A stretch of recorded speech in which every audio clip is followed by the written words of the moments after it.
대선이 99일 앞으로 다가왔습니다. 민주당과 국민의힘 모두 선대위를 정비하고 본격적인 선거운동에 나섰죠. 이른바 삼지대 후보들도 거대 양당을 비판하며 발걸음이 바빠졌습니다. 정치에 대한 분석과 전망, 전략그룹 더모아의 윤태곤 실장과 얘기 나눕니다. 어서 오십시오.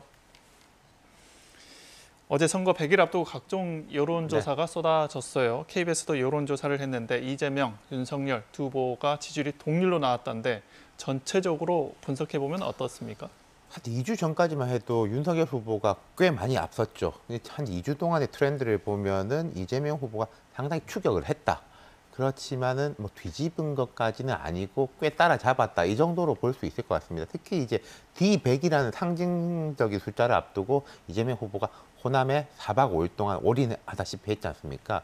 그건 그러니까 이제 지지율 격차가 더 벌어지면은 초반에 기세 싸움에서 완전히 꺾일 수 있다. 그렇기 때문에 집중적으로 호남을 공략해서 지지층들을 끌어올려서 이제 격차를 어느 정도 좁혀놓고 본격적 게임에 들어가겠다. 이런 판단인 것 같아요. 네.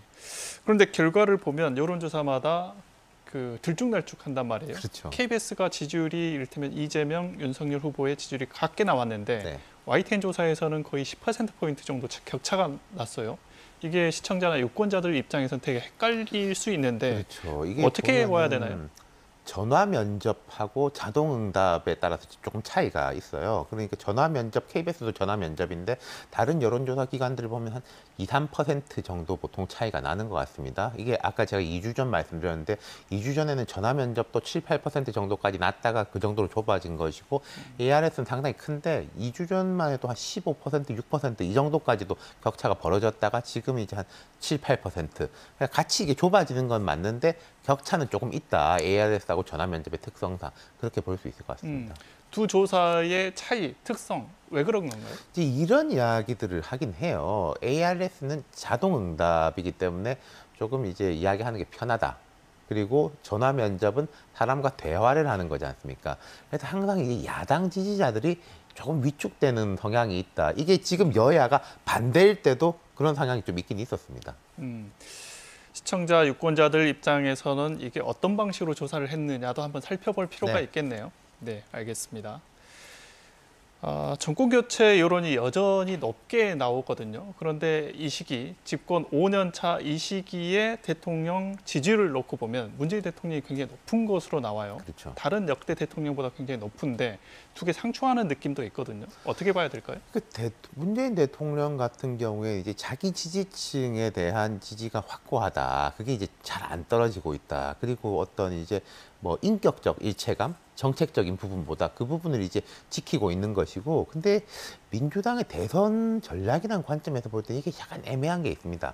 무슨 말씀이냐면은 대통령 지지율이 아예 낮으면 이제 완전한 차별화로 이제 깨끗한 새 출발이다 이런 식으로 가는 것이고, 지지율이 엄청나게 높으면 대통령이 올라타가지고 가야 되는 거겠죠. 네네. 근데 이 지지율이 좀 애매하지 않습니까? 그게 상대적으로 높은데 그렇다고 해서 대통령 지지율만 가지고 정권 재창출을 할 수 있는 숫자는 아니거든요. 그렇기 때문에 애매한 면이 있다는 거죠. 이재명 후보 입장에서는 굉장히 어려운 숙제겠네요. 그렇죠. 이게 차별화를 안 하는 것도 아니고 하는 것도 아니고 이게 되게 정교하게 접근해서 들어가야 되는 거. 그래서 이재명 후보가 최근에 보면은 뭐 이게 정부를 비판을 하는데 청와대가 아니라 홍남기 경제부총리를 콕 찍어서 이제 비판을 한다든지, 그게 이제 그런 부분에 대한 고려 때문이겠죠. 네, 알겠습니다. 국민의힘 얘기도 좀 해보겠습니다. 국민의힘에서 자꾸 이준석 대표 패싱 논란이 나오고 있는데 그러니까요. 페이스북에 그렇다면 여기까지 이런 말을 남기면서 오늘 일정을 다 취소했더라고요. 네네. 어떻게 봐야 될까요? 이게 참 보기 드문 현상인 거죠. 예를 들어서 정치권에서 지도부의 갈등 같은 것은 다반사이긴 한데 SNS에 뭐 글을 올리고 일정을 이제 아예 중단해버린다든지 이런 건 좀 처음 보는 현상인데, 이게 복합 갈등이죠. 따지고 보면은 결국 김종인 전 비대위원장의 영입에 대한 그 부분부터 이준석 대표 같은 경우에는 김종인 전 위원장한테 정권을 줘가지고라도 데리고 오자. 그리고 김병준 상임선대위원장의 이제 위상을 그럼 좀 낮춰야 되는 거 아니냐. 이런 쪽인 거고, 이제 후보 쪽에서는 김종인 위원장을 모시고 오고는 싶은데, 하지만 김병준 상임선대위원장도 우리가 어렵게 모시고 온 분이니까 그렇게 뭐 밀어낼 수는 없다라는 데서 출발을 한 건데, 지금 뭐 언론에서 익명의 관계자들의 이제 비판적인 코멘트, 사실 분위기가 좋을 때 같으면요, 그런 건 모른 척 하고 가는 거거든요. 근데 분위기가 안 좋다 보니까 일일이 반응을 하게 되는 거죠. 그런 부분이고 어쨌든 이건 누구의 잘잘못을 떠나가지고 지금 현재 국민의힘의 대선 후보가 윤석열 후보이고 또 윤석열 후보가 당무 우선권도 가지고 있지 않습니까? 이건 뭐 이준석한테 이기냐 지냐, 이준석이 잘했냐 못했냐의 차원이 아니라 이거 빨리 이제 수습을 해서 어쨌든 선대위를 정상적으로 끌고 가야 할 책임은 후보한테 있는 거죠. 네.